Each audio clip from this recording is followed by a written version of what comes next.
Hi guys, this is Dhiren. Welcome back to my channel DI Tech Creator. Guys, today's in this video I'm going to show how to write Indian rupee symbol in Microsoft Office 2016 in Windows 10. So guys, let's watch the full video. So guys, let's see on the screen. Open the Word, W-O-R-D.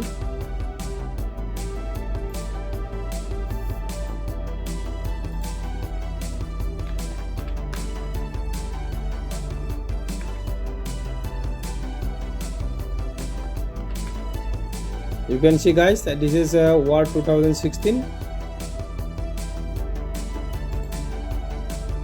and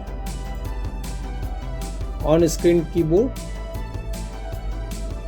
So guys, let's see, this is the code guys, 20B9 and then all X.